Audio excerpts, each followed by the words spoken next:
Tomasello. Welcome to the Growth Through Grief podcast, where we interview individuals just like you who are dealing with their own journey from loss to growth, along with mental health experts and growth guides, all with the purpose of helping you heal better, improve mind, body, and spirit, and find your new purpose from the loss and tragedy that you have experienced. I'm your host, Tom Pacello. I'm a growth evangelist as well as a fellow widower. I lost my beautiful bride, Judy.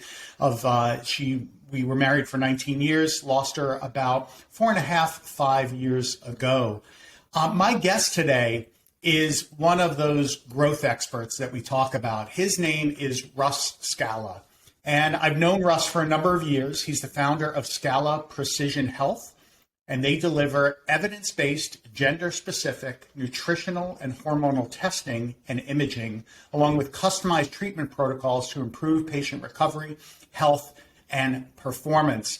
And I think you'll understand a little bit about Russ's business when I mention the name of the book that he wrote, which is American BioHacker. So this session is all going to be about our biology as we've experienced grief and loss, what happens to us, and how you can use biohacking to overcome that. Russ is a speaker and educator. He's an amazing consultant. He's a generous and empathetic caregiver as well, taking so much time with every patient that he deals with. And it's an absolute honor to have him here today. Russ Scala, welcome. Hey, how you guys doing? It's good to be here.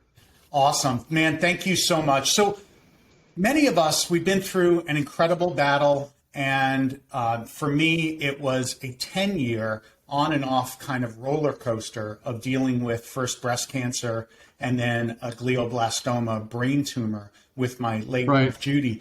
That battle was lost, unfortunately, and it's traumatic when we go through that kind of experience.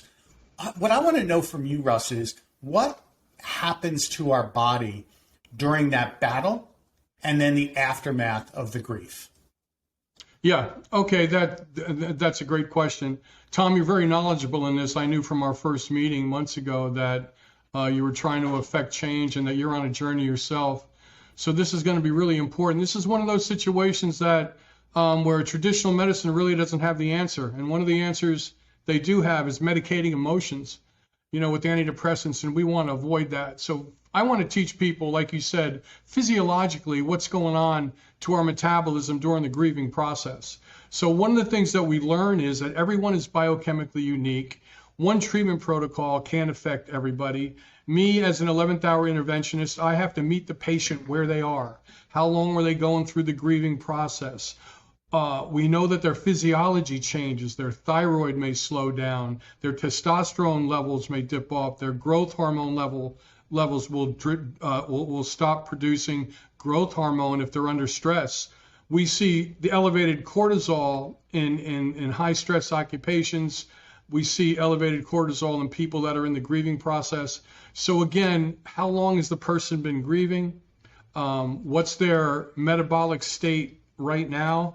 And what could we do to get them out of the railroad tracks so they could power through this and come out the other side healthy? Absolutely. So that's sort of a 60,000 foot view where we are. Yeah. And Russ, let's dive a little bit deeper because I know that a lot of the folks on that listen to the podcast really are interested in some of the details. So the first is that we're going through a traumatic experience. The limbic system is going to be activated. That's the middle part of our brain. And in particular, the amygdala. And the amygdala is what kind of kicks in and fires to then fire up the reptilian brain, the brain stem, and then the rest of the nervous system, your breathing, your heart rate, your respiration, all of that. And essentially, it puts you into fight, flight, freeze, or a new one I've learned now, fawn mode. Talk about that and the impact that can have. My history goes back to when I was a paramedic attached to the SWAT team for 20 years. I started to not only be face-to-face with patients at one of the most critical times of their life, but because I worked in a small town, Winter Park, I got to see the aftermath of some of these patients, as well as my coworkers.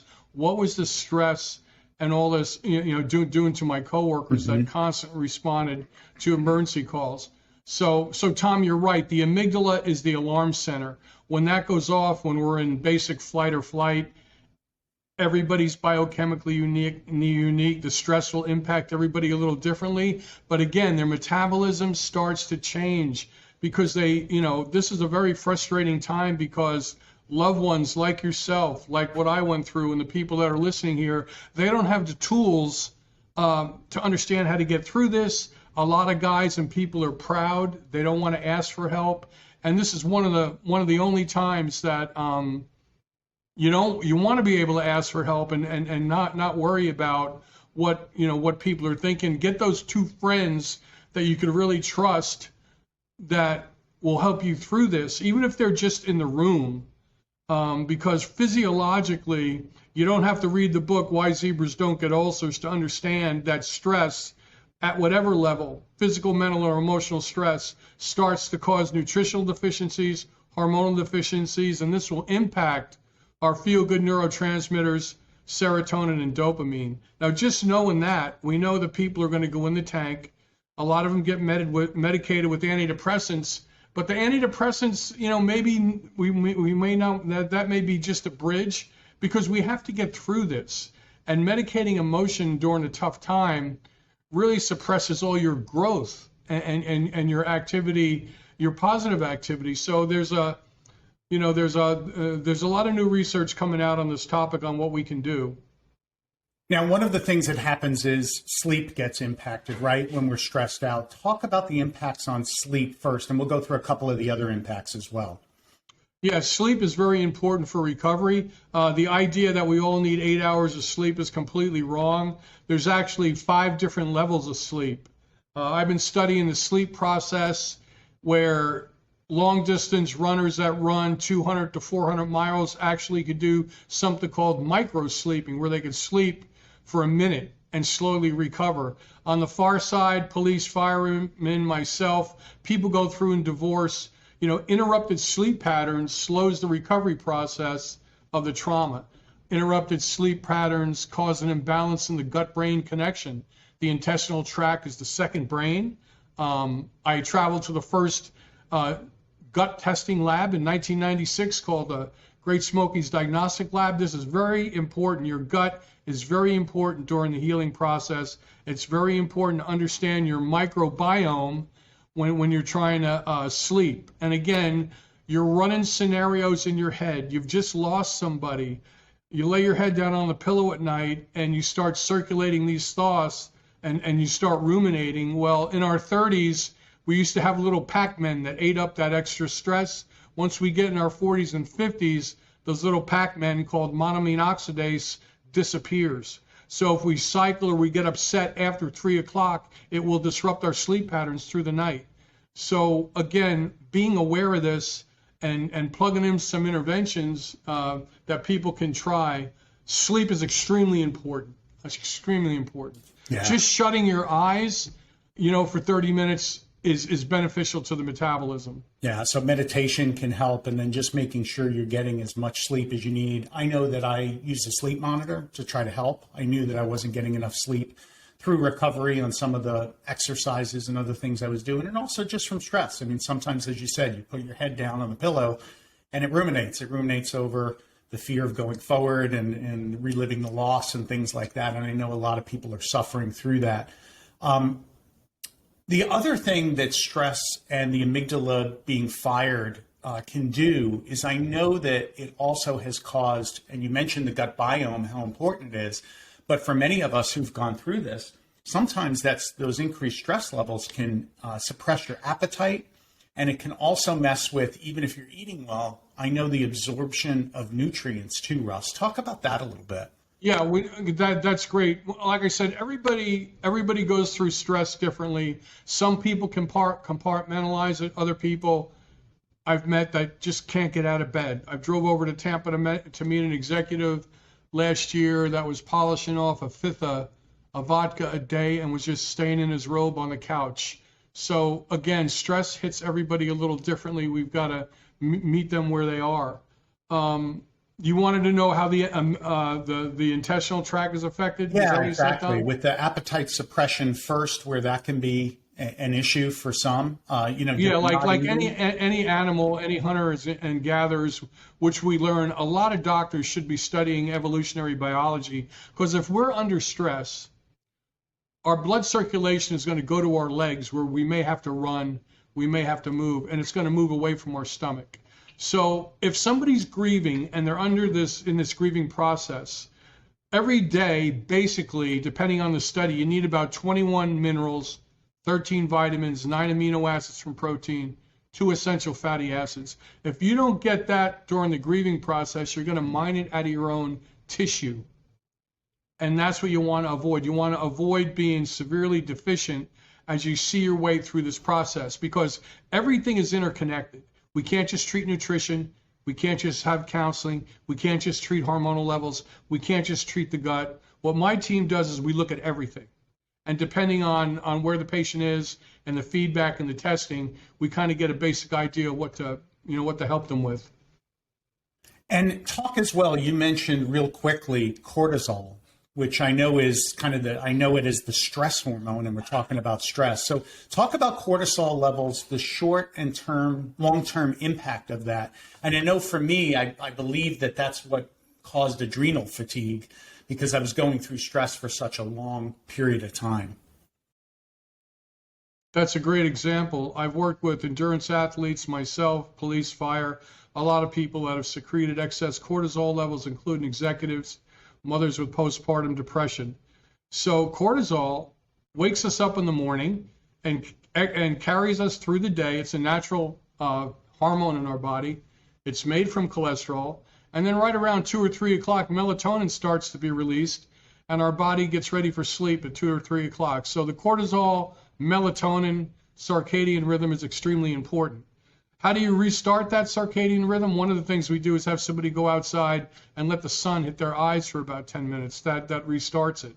So I measure cortisol saliva testing. When somebody's in adrenal fatigue, we have to support their adrenal glands with hydrocortisol, 5 milligrams to 40 milligrams. So everybody is on a continuum. Cortisol is extremely important. During stress, you could be pushing out too much cortisol, and then you hit a wall and your adrenal glands don't put out any cortisol at all, and it has to be supported. Cortisol also suppresses thyroid, estrogen, progesterone, testosterone, and growth hormone. Older people and war veterans and police and fire, cortisol hammers the hippocampus. There's people that are under a lot of stress, they always start to lose their short-term memory. So that's, some of the things that we could see right away and kind of alert people to, they need to plug in some behavioral interventions so they could see their way through this, what they're going through.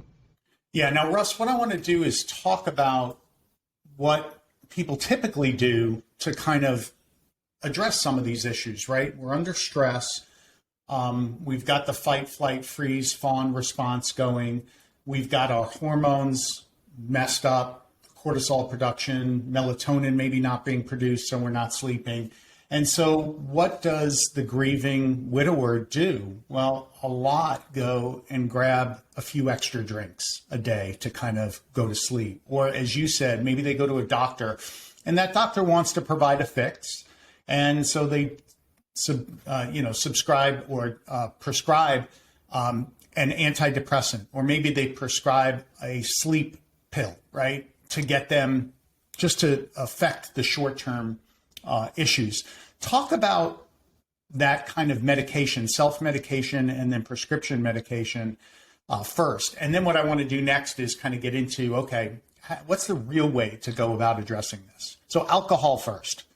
Right. So, no, exactly. So I meet people where they are. And if somebody is really grieving and they really, obviously, you can tell that it's just been only a few weeks. I try not to impact their diet or their drinking. I just listen to them, run some lab work, and I sort of move real slow with them because I know their feel-good neurotransmitters, serotonin and dopamine, are really low. And a lot of people that they go through this grieving process, all their dead air, all their downtime is about thinking about this person that they love, they miss.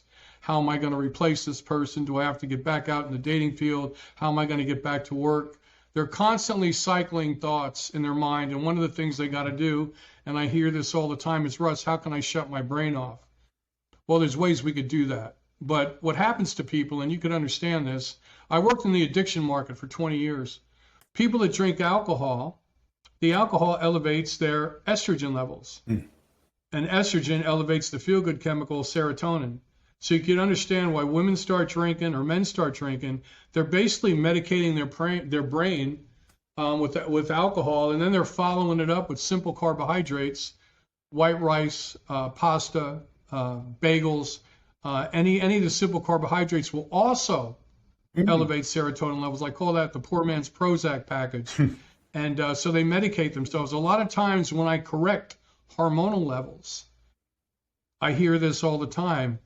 Wow, I didn't even want to drink today for some reason. And that reason is because the hormones, the estrogen, the testosterone, the progesterone we're providing people is balancing out their brain chemistry. And they don't make the association with the drinking, but that's what it is. Yeah. Now, Russ, in my personal journey that and we've talked about just at the coffee shop that we both frequent, and I've had the pleasure of meeting you at, I went cold turkey. Right the day after my wife passed away, I knew that alcohol was I was using it to medicate through the process. And I also knew that it was going to be a big inhibitor if I were ever to try to make improvements going forward. I was drinking very sugary oriented drinks, which doubly compounded from the alcohol and the sugar. And then, like you said, one of the things I didn't realize, after the drinks, I was grabbing a bag of chips, especially went well with the margaritas that I drank. And, it was not a healthy lifestyle. And I was, blessed enough to kind of be really motivated and have hit rock bottom to, not need, although if you need it, definitely go through it. As you said, you worked in the addiction field for a while. We know that there are great treatment programs out there for those who can't on their own do it. There's nothing wrong with going to ask for help. There's nothing wrong to go through a 12-step program or something similar to overcome it. But eventually you do have to get off of the alcohol.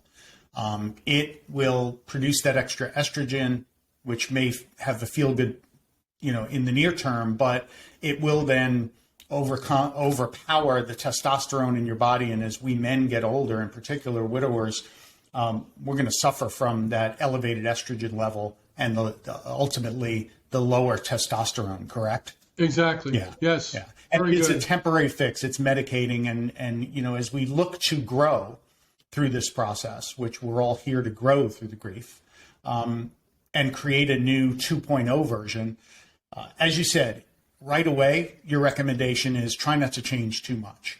I agree with that. A lot of us do need that temporary crutch isn't a bad thing, but longer term, getting off of that alcohol, I think, is important.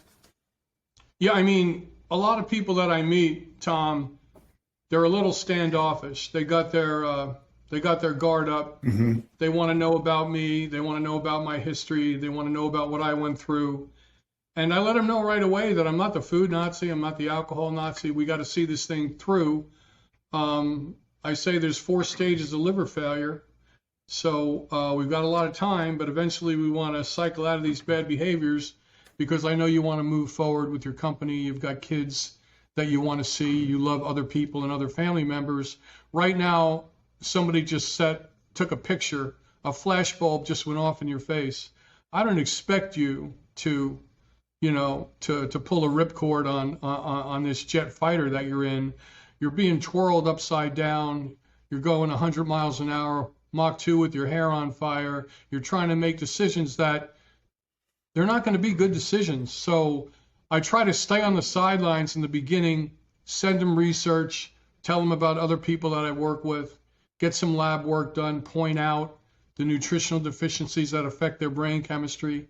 Like one guy I just did a test on last week. He's in a bad spot. He goes, man, I didn't know I was deficient in magnesium. I go, well, some people are, some people aren't. Magnesium is involved in over 700 reactions in the body. He started replacing magnesium. He goes, I could really feel it after the first week. So I didn't say anything. I'm like, okay, now I got buy-in. He understands that what we're doing is looking at his biochemical individuality, and we're going to not use sweeping generalizations, but we're going to have specific targets like a sniper to help him get out of the railroad tracks. So it's like walking up a flight of stairs, Tom, with a yo-yo in your hand. We're going to take steps up together, up the stairs every day. The yo-yo will be the diet, mood, fluctuations of energy levels. Yeah. And as you said, Russ, if you can get the balance in the brain fixed so that the serotonin is being produced, the dopamine is being produced the right way, then you feel less of a need for that medication. Same thing when it comes to the doctor medication of antidepressants and sleep aids, right? If you can get the melatonin right, if you can get the dopamine, the serotonin, and the oxytocin kind of all at the right levels, then maybe you don't need those antidepressants and sleep aids in the long term. And one of the things, if you go through this and change your physiology, your brain is actually developing new brain tissue. As you know, we talked about neuroplasticity. Yeah. While you're going through this process, while you're following some basic protocols, your brain is developing new brain tissue because your brain is releasing something called brain-derived neurotropic factor. That's miracle growth for the brain. Now, if you take an antidepressant or if you medicate yourself with alcohol, you may be shutting that process down.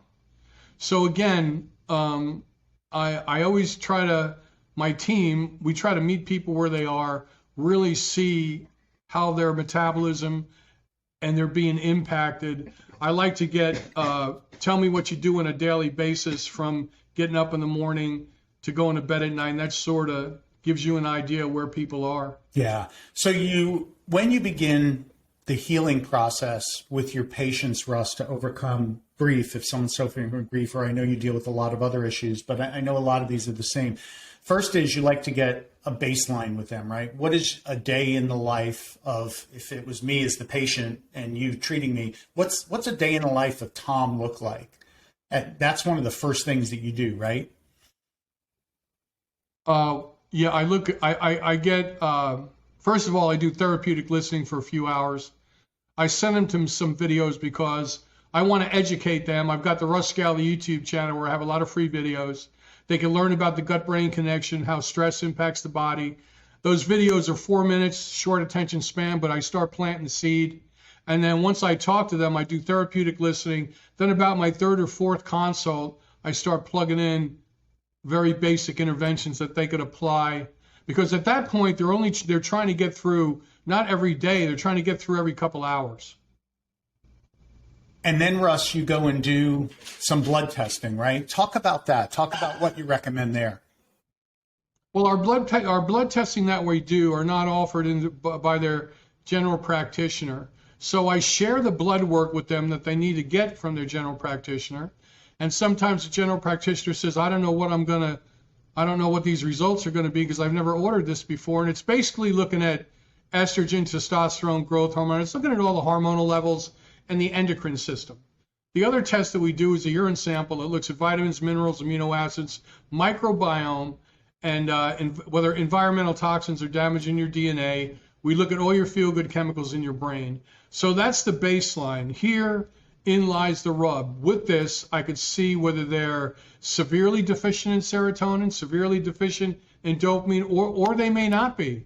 Maybe they're able to compartmentalize stress and have a couple of drinks a night. Well, a couple of drinks a night after you just lost a loved one, to me, is not that bad. And if they're hanging on and this is getting them through and they are sleeping, then I could adjust the treatment protocol. Now, if they're going off the deep end, driving their car fast, they're using drugs, some people gravitate towards highly dangerous behavior, then I've got to incorporate something ASAP, and I even have a counselor that will call them daily. Yeah. So once you've got that baseline and you begin making these adjustments, how do you make those adjustments to the brain chemistry, to the gut biome? Well, great. That's a great question. One of the things we do is we impact, in a male or female, we look at everything that impacts the brain chemistry, okay? Where are they right now? So in a man, we may look at the HPA axis. So we optimize his thyroid, T3 and T4. We optimize his testosterone. Now, a male testosterone level will go from 300 to 1,000. If a doctor sees you at 400 while you're in the grieving process, he says, oh, you're fine within range. That isn't what we want. We want to get the range up into the 800-900 range. So the testosterone, the natural producing testosterone, will help elevate serotonin levels. So for a male, we look at estrogen to testosterone, progesterone ratio. Progesterone binds the same receptor sites as Prozac and Xanax, very important for the brain chemistry. We look at thyroid, T3 and T4, fasting insulin, cortisol, and hemoglobin A1C. That's just the blood work that we do. That will give me an overall of the brain chemistry. And part of my contracts with clients is they've got to maintain their general practitioner, and usually I could get them to run that lab work through their GP, and then we figure out a fee moving forward, whether they want to continue to stay on a monthly program, they want us to balance their nutritional hormonal levels. There's two separate fees for that. Mm-hmm. So part of it, as you mentioned, is there's a nutrition component, right? It's what you're putting in your body, both drink and eat, that is going to help to boost those levels or repress the ones that you want to repress a little bit more. There's going to be supplements that you take. And then I know, and I'm curious about, because I haven't taken advantage of this, is kind of the bioidentical hormone field. So talk a little bit about the nutrition and the drink, supplements, and then bioidentical hormones, and then anything else that you're using as a tool to kind of help. Well, right. If you go online and look at there's a lot of testosterone gurus out there. And I did a lot of, my expertise is in performance and longevity. How does physical, mental, or emotional stress compromise our body? Well, there is a sweeping generalization. We all start losing our hormones at around 30. Testosterone is extremely important for the heart. If you have low testosterone levels and low normal levels, your arteries become blocked. You know, we've got 30,000 cardiologists in the United States that still thinks fat causes heart attacks. The paradigm in heart disease treatment is completely changing. I just shot a couple of videos with Tony on my YouTube channel. The heart, and nobody thinks about this, Tom, your heart beats 100,000 times a day. It circulates over 2,000 gallons of blood. And just that motion alone can cause blockages in the arteries. And that's what a lot of people don't understand. Can you imagine a pump that starts a few weeks in vitro and can beat all the way up until you're almost 90 years old? It's phenomenal to think about. So we also know that testosterone is extremely important to keep the arteries dilated, keep blood sugar down. Now, doctors, because of the performance enhancement scare, they're like, oh, I worry about testosterone because, well, I usually tell the doctors, do you have a hard time giving somebody thyroid hormone? Oh, no. I go, well, thyroid and testosterone work together. So this is where we educate the patient. We send him research to take to his doctor. This is extremely important to optimize thyroid, progesterone, estrogen, testosterone, and cortisol in men. In women, we look at the OAT axis, the ovary, adrenal, thyroid axis, and when we dial that three-legged stool in, the same thing happens. We look at a woman has three estrogens: estradiol, estrone, and estriol, progesterone, testosterone. Okay. She has thyroid, T3 and T4, and cortisol. Now, where does she fall on that continuum? How deficient is she? And if we replace all these deficiencies, it will affect her brain chemistry so she could better handle the grieving process. So when we look at the gut biome, which you mentioned, I know, like, I got a gut biome test from a company called Biome, Najim Jain, his company.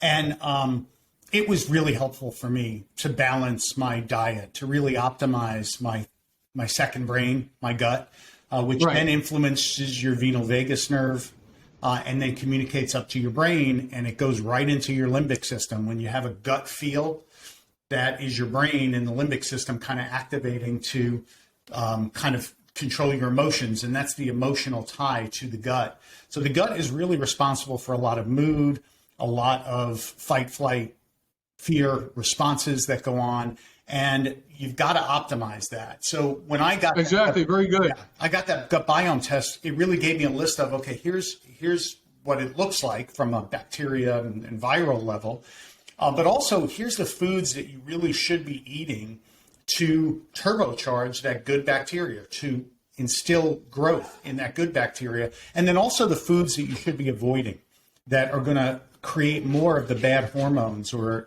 affect viruses and spark viruses within your gut.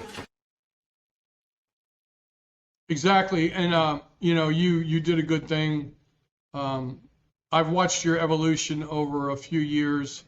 The only thing different is if you and I met a few years ago, we would have pulled all this together really fast for you, and that is what it is. But now, us sharing this information, people are going to listen to us. They're going to see that there's light at the end of the tunnel. They're going to know that their doctors don't have this information, and this is how we pay it forward, Tom. It really is. Yeah, for me, it was a lot of trial and error, Russ. I couldn't agree with you more. I probably should have been on a program with you from the beginning, but wherever that journey is, I think is great. So we talk about not going it alone and the emotional impact of grief. Talk about that a little bit. Yeah, Dr. Sapolsky, who wrote the book Why Zebras Don't Get Ulcers, and he wrote another book, 700 pages, called Behave.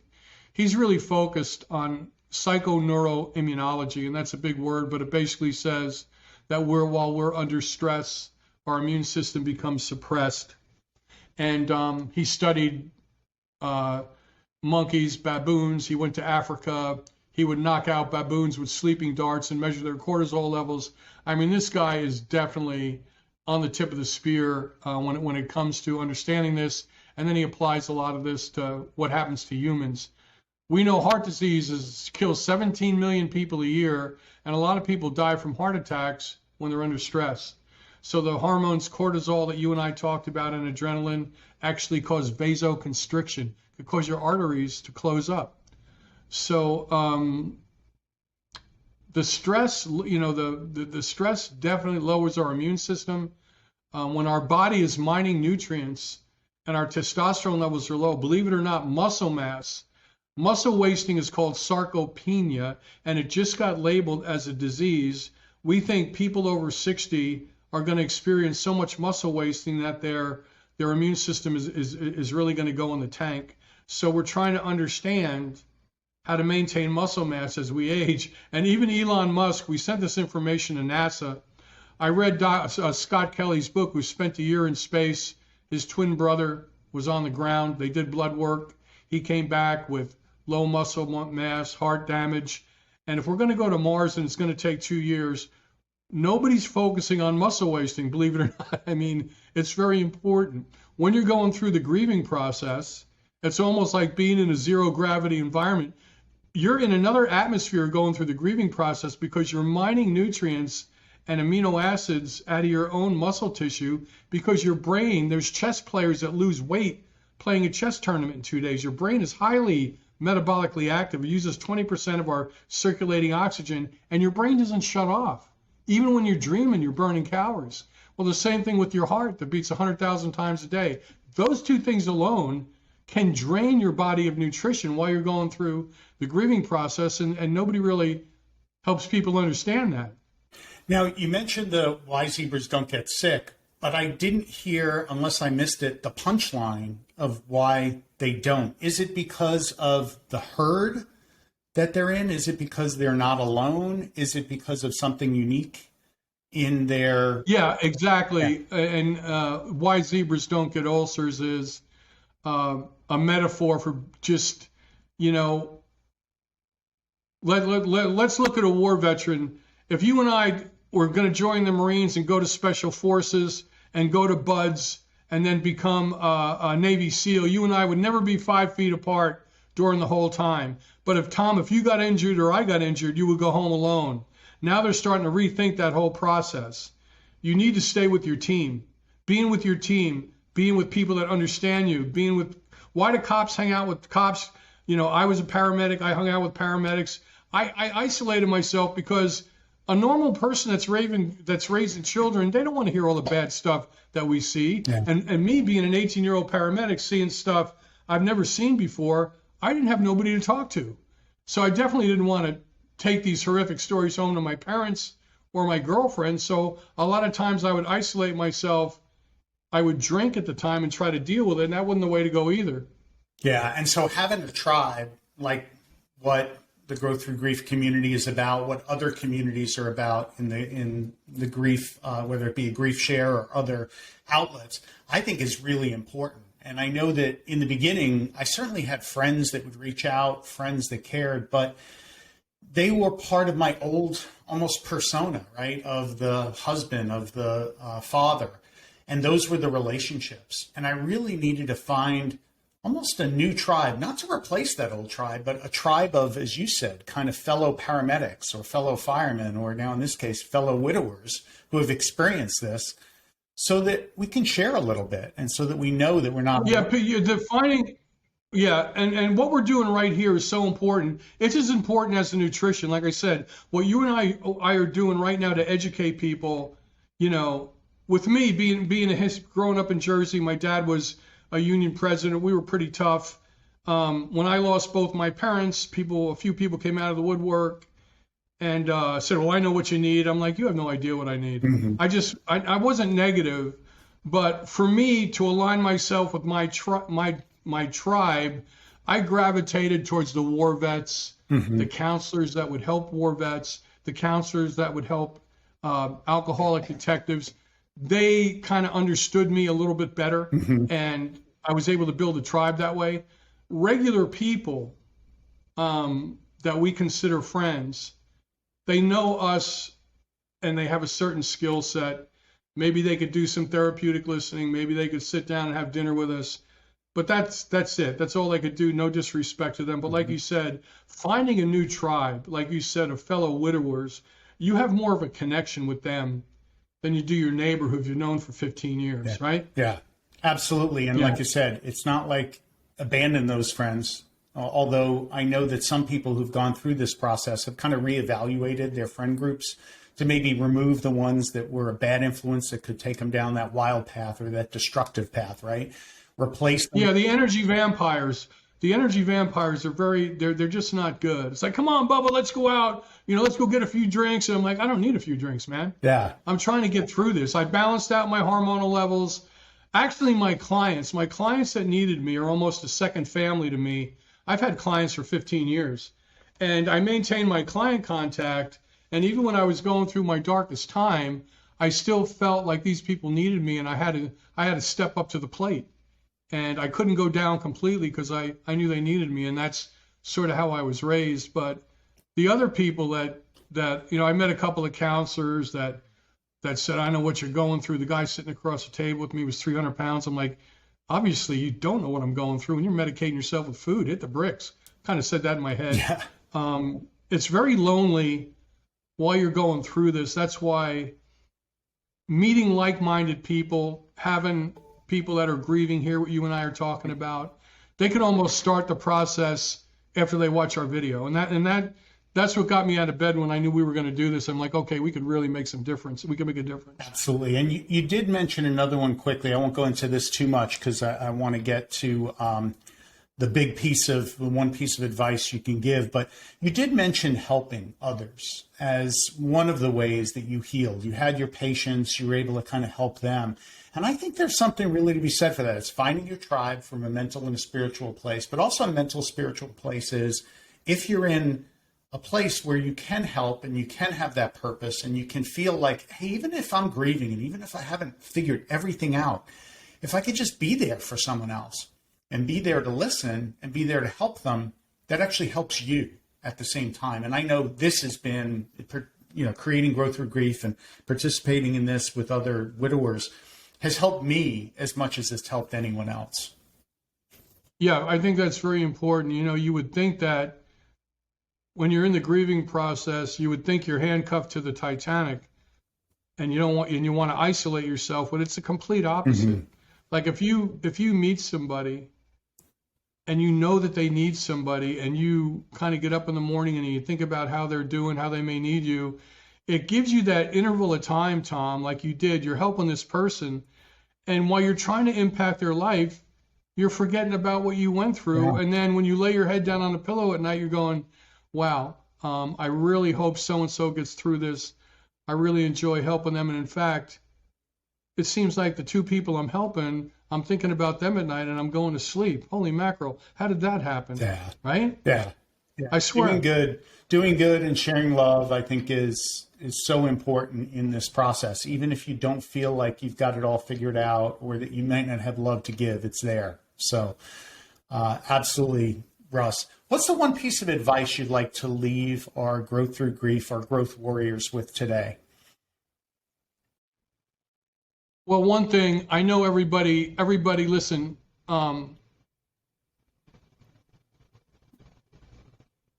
it's going to be painful, but suffering is optional. You don't have to suffer. And listen to what Tom and I said. There's some basic things you could do, even if your world is upside down. Even if you feel like you're spiraling out of control, getting out in the sun once a day, okay? Getting your basic lab work done, looking and finding deficiencies early on, because the only way around this is to go straight through it. And you need to do it with certain people. And this community, I don't know of another community like this. This community can be life-saving for you. You know, Eric Topol, the head of the Cleveland Clinic, wrote a book 7 years ago. It's called The Patient Will See You Now. He said people are going to form communities. People are going to run their own lab work. People are going to heal each other, like Tom's doing here, all without a physician. And that's coming true as we're talking. Russ, I absolutely love that. And thank you so much, brother, for participating in the Growth Through Grief podcast, sharing your biohacking advice. I know that you too have experienced loss of your parents and know this well. So thank you so much for that personal experience and personal advice. Yeah, I just feel this is my mission, and I love what you're doing, and hopefully we'll keep brainstorming together, Tom. Absolutely, and we'll definitely have you back, because I do want to deep dive on a couple of these topics a little bit more. Man, if you like what you've heard, please hit the like button. Be sure to subscribe to stay up to date on the latest episodes of our podcast. And until next time, my growth warriors, keep growing.